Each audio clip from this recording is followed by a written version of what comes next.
thief if he steals to satisfy himself when he is hungry. Still, if caught, he must pay 7 times as much. He must give up all wealth in his house. The one who commits adultery lacks sense. Whoever does so destroys him. He will get a beating and dishonor, and he will disgrace will be removed. For jealousy enrages a husband, and he will show no mercy when he takes revenge. He will not be appeased by anything or be persuaded by lavish bribes.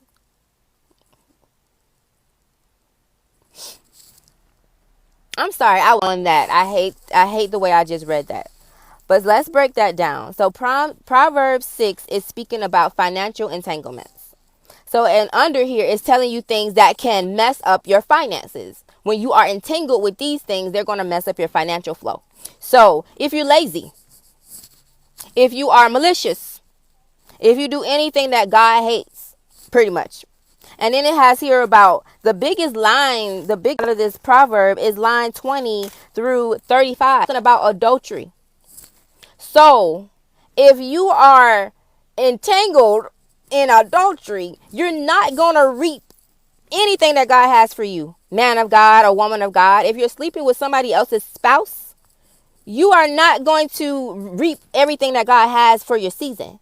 God is not going to support your household when you're not even supporting your household correctly by being obedient and what's the word I'm trying to use?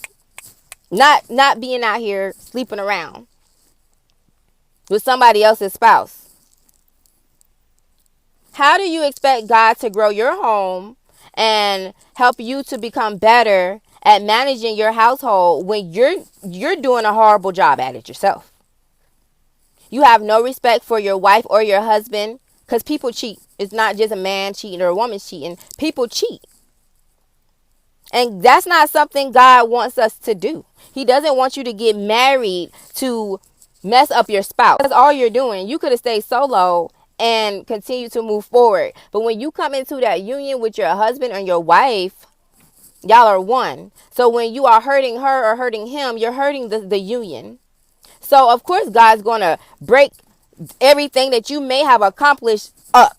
So you think you a millionaire, but you sleeping with you messing around on your wife and you sleeping with somebody else's spouse.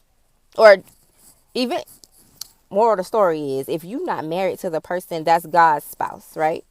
And also if you are married and you're sleeping outside of the person that you're married to, that's what he means, sleep with somebody else's spouse. If you're not married, you don't have a spouse to sleep with, but you're sleeping with someone else's spouse because you are not married to that person. And in 9 times out of 10, you may not want to get married to that person. You're just sleeping with them. So that's not something God wants us to do at all. So when we're doing that, we're like, well, hey, God, my financial flow is kind of wacky. Me and my wife can't do this. Me and my wife can't do that. But yet you're being a messy husband. You're being a messy wife. But you want God to bless you. I've seen so many relationships, not even in my life, but just like on TV, since that those couples are having financial issues or those couples are going through divorce, which is causing a financial issue. It's going to be a financial issue at the end of it. But it's all written here because God does not play about adultery. That's not something that God likes.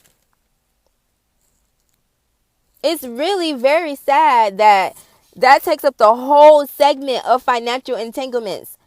If you do not obey in your marriage, God's going to ruin it in your finances.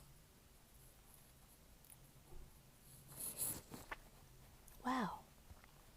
I'm speechless. Like I know this, but I'm speechless because you would think that there would be more couples that understood the currency of being married. They understood the connection of being married, but I guess not. But this from yesterday in Proverbs 5, remember guys, it says to enjoy marriage. And then you have here in Proverbs